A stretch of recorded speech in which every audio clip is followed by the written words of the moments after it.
Hey everyone, how have you been? Hope you're doing well. Today we're going to be talking about getting ready to start uni. So, semester one's about to kick off. That's super exciting. If you got into a course that's starting in semester one, congratulations. I hope you're excited about what that's going to look like, what you're going to learn, who you're going to meet, all the fun stuff that goes with going to university. Today we're going to talk about basically a checklist that you can use to make sure that you're ready to get started. The first thing on the checklist is transport. How are you going to get to uni? And I like to ask this question before people start putting preferences in, to be honest, because if the university you're applying to is really hard for you to get to, then the chances of you actually going to university regularly are going to drop. So you want to think about, okay, how am I going to make this easy and effective so I'm actually going to university for the classes that I need to go to? Because if there's barriers to you getting to university, it's very easy to think, oh, I'll just catch up on that later, and for things to snowball, and then for you to find, mid-semester or end of semester, oh my gosh, I haven't done any of that work. I don't know what I'm doing for this assessment. I don't know what I have to do for my exams, and maybe flunk, which I don't want to see anybody do. So really think right at the start, how am I getting to uni? Is that going to be a sustainable method of going into university? And is it going to be something that I'm doing? A lot of people try to drive to uni, and that has mixed success. Some universities are super hard to park at, so driving isn't always the best option. I used to drive to UQ, and when I couldn't get a park, I remember one day I parked in a 2-hour street parking area, and I ended up getting like 3 tickets because the ticket person just kept coming around, seeing my car was still there and leaving me another ticket, which was really sad. I'm not even sure if that's allowed, but at the time I didn't know, and I just paid a bunch of tickets because I'd left my car somewhere I shouldn't have left it. So think about that, do some research, maybe jump on like Reddit or Facebook and talk to some current students about the parking situation. Griffith definitely has better on-campus parking. You have to pay for it, but they have a lot more parking on campus. And ACU have free parking for students, so that's an awesome option if you want to go to ACU. Driving there is definitely an option, and it's probably the best way to get there. Public transport is a little harder, but possible. It's just, everyone's different. Public transport goes to most big universities and can be a really good option, and most students take public transport, so keep that in mind. The other thing I used to do for transport was ride a motorbike. When I went to QUT, motorbike parking was free, and not as many people rode bikes as they do now, so it was amazing. I used to get a park every time I went into uni. I could ride every day. I used to have a little old postie bike, which was amazing. It cost like $5 to fill up, so that was also just so good. And yeah, that was really handy. A lot of people will cycle to uni now. You just have to keep in mind keeping your bike safe. Once you get to university, are there going to be places you can lock it up? Are there security cameras around where you leave your bike? Because unfortunately, people will try to steal bikes, and you want to make sure that if you're taking in a nice bike, you're putting it somewhere that is going to be safe, and it's going to be there when you get back to it. The other thing that if you're going to cycle, you might think about is uglifying your bike.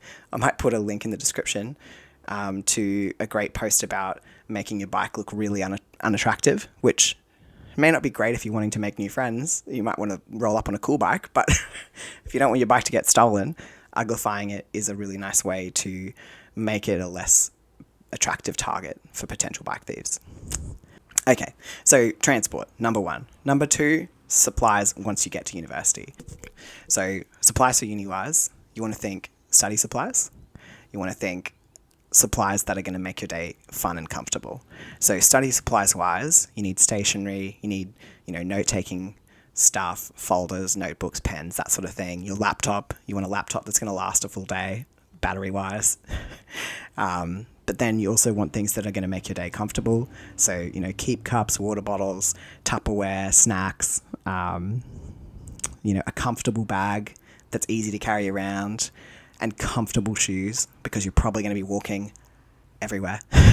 And if you think about, say, somewhere like UQ, it's enormous. That's a huge campus, and chances are you're going to be walking all over that campus. You know, if you get off at the buses and you have to walk across the other side of the campus to go to the like biosciences library, you know, if you get off at the Lakes bus stop, you have to walk over to the biosciences library. That's a huge trek. If you, you know, then want to go to Merlot's and grab a coffee, that's another trek again. You know, then you go, say, to the bookshop, that's a trek again. So, you know, you need to be comfortable, think ahead to what you're going to wear, and maybe invest a little bit in some of those sorts of things. This sort of dovetails in really nicely with food.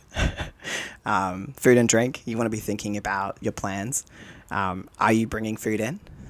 Are you buying food on campus? I have found usually that, you know, takeaway on campus at uni is not that cheap. Like, there's usually going to be somewhere that's not that expensive, but these food providers know they have a captive audience. They know there's thousands of students on campus, and those students are probably going to be hungry. So they're not necessarily going to be that affordable. And, you know, if you're on youth allowance or on study, or you're, you know, working part-time because you want to study, you might be trying to be financially savvy with your food choices. So bringing in stuff from home can be a great option. A lot of universities will have microwaves somewhere, and that's kind of nice to know. You often don't know that before you go to uni. Whether or not you want to use those microwaves during COVID, I'm not sure. And the microwaves aren't always, you know, the nicest. At least when I was at uni, they weren't, you know, stunningly clean all the time, but they did the trick. And, you know, it might be that you don't bring stuff that needs to be microwaved. Like, I used to take in, you know, sandwiches and wraps and stuff like that. Muesli bars, fruit, you know, anything like that is fine. I used to keep cups of coffee in, or like a thermos of coffee if I wanted a morning coffee to keep costs down. And you'll usually get to know where on campus has like good and reasonably priced food. So like when I was at QUT, there was like a really nice Vietnamese bakery at the bottom of the hill at Kelvin Grove. They are still there, as far as I know, because I was there the other day. And they had rice paper rolls, and you could get like 3 rice paper rolls for $4.50 or something like that. So really quite cheap compared to other places you could get rice paper rolls. Super tasty, like healthy, filling, just ticked all my boxes. So I would often get that if I knew, okay, I'm not taking lunch in today. I'd go get something from the Vietnamese bakery, or like a banh mi or something like that. But like somewhere else on campus, like one of the other Asian restaurants down the bottom there at Kelvin Grove might be $15, $20, $25 for a lunch, and that's not in most students' budgets. It depends. Like some people can't afford to do that all the time, but I know when I was a student, that's not what I was trying to do. I was trying to save money. So yeah. Okay, so yeah, plan ahead food-wise. You also want to think, okay, study habits-wise, how am I planning out my studies? And school is very different to uni in terms of study. So people aren't going to chase you at university. You have to be in the driver's seat. You have to be on top of your studies, submitting your assessments, doing your exams. If you miss something, for example, at QUT, if you miss submitting an assignment by 1 day, 0%. You just get 0% for that assessment piece, which is honestly super harsh, but like it's the reality. So you need to know ahead of time, what are the penalties going to be? Am I on top of my studies? How am I actually making sure that I'm doing all the study I need to do? And I actually remember when I first went to university a while ago, I went to a seminar where they were talking about how to treat your studies. Coming into uni from school is very different. And I remember this really vividly. It was orientation week, and someone got up there and was talking about, 1, treat your uni course like a full-time job. Like they said, go to uni every day, Monday to Friday, and then have your weekends off. And I did that for the full year that I was at that university, and I had a GPA of 6.5 at the end. And I was doing a course that has like a 99.5 cutoff at the moment. So it was a very competitive course, and that strategy just really worked. That really worked for me. You're going to figure out what works for you. Like, it might not be that you want to be there every day, and it might not be possible if you're working. But for me, I went in every day. I studied when I was there, and I kept my home life separate. And like, I was in a student house that was amazing. You went to things with your friends, you went to parties, you went out. Like, all of that stuff is a part of being a student for most people. And it's such a nice extra thing that comes with being at uni. You get to meet a bunch of new people that you didn't know before. You get to try lots of new things. You get to, just like experience so much more than you probably have done before.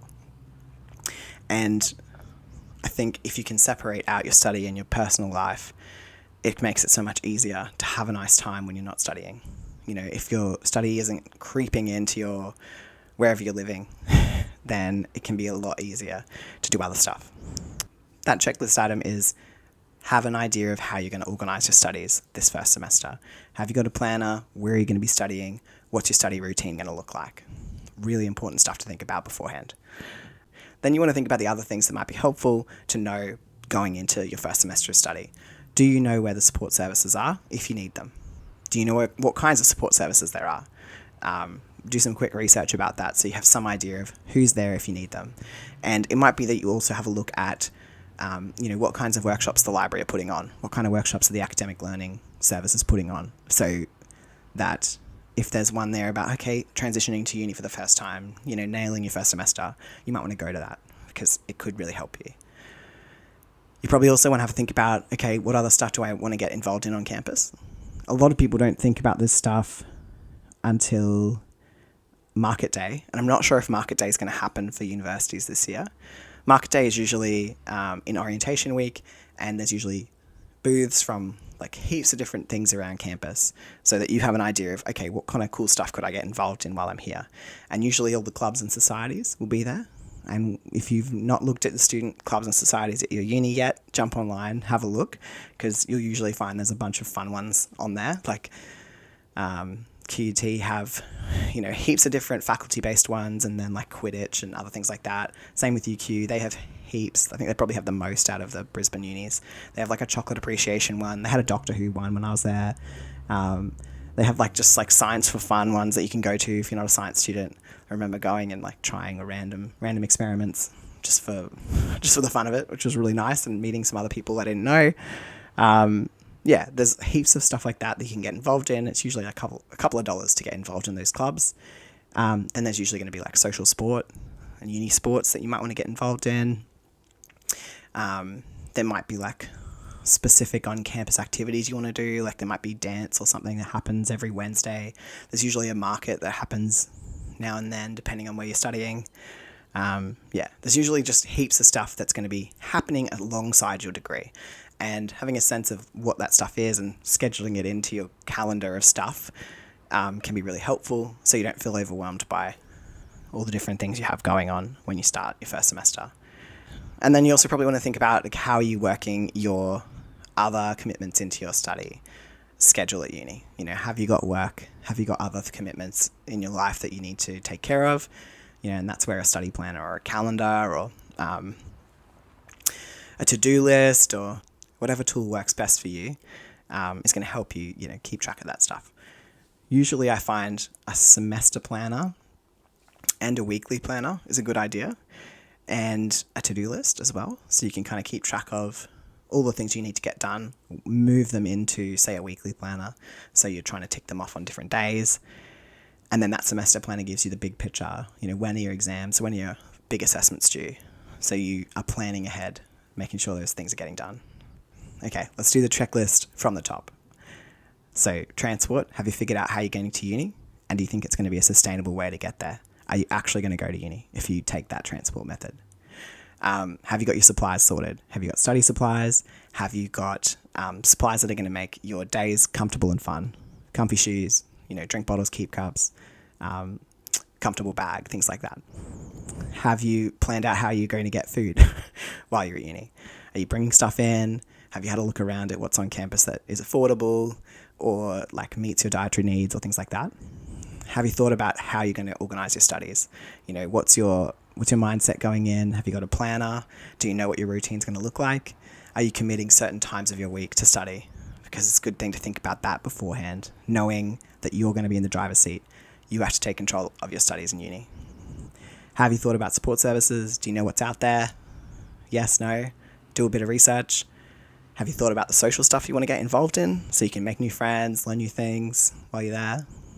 And have you factored in other commitments you have outside of uni so that you're making sure you're juggling the different parts of your life and you're ready to keep juggling those things when the uni semester kicks off?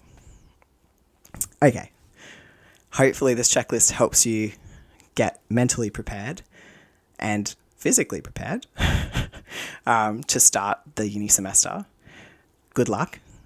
If you find that you're overwhelmed, to be honest, that's not uncommon. And you've probably heard the term the learning pit before. I really like using that analogy. I might link to the learning pit in the description. Basically, if you start to feel overwhelmed, usually that's a sign that you're starting to learn new things, because at the top of the pit, you actually haven't taken the jump yet. You're not in the learning process. And once you're feeling overwhelmed, you're actually trying to process things. You might be making mistakes, but you're learning. You're trying to improve. You're trying to understand and synthesize all the information you're being given. You should come out the other side and feel success from your learning, which is super exciting. I actually, in that first workshop I went to where they talked about treating uni like a full-time week, they actually talked about the Dunning-Kruger curve, which is similar to the learning pit, which is basically when you don't really know anything about a subject, you feel really confident. Then you start to learn things about a subject and you go, oh my gosh, I know nothing. And then you come out the other side and you're like, oh, actually, I do know things now. And to be honest, hearing about that curve in my first year of uni was so helpful, because the course that I was doing was really tough. And we were there 5 days a week for classes and labs and all these different things.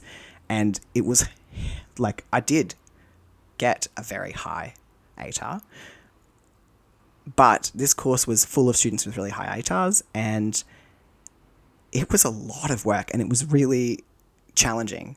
And I think keeping that curve in mind really made me feel like this is part of the process. It's okay. It's okay to feel like, oh my gosh, what is going on? I have so much to learn. I haven't made sense of it all yet. But I came out the other side. And yeah, as I said before, I think, I came out with a really high GPA, which also was a sign that, you go through that dip, but you come out the other side and you can do really well. Don't feel like because you feel overwhelmed that you're going to fail.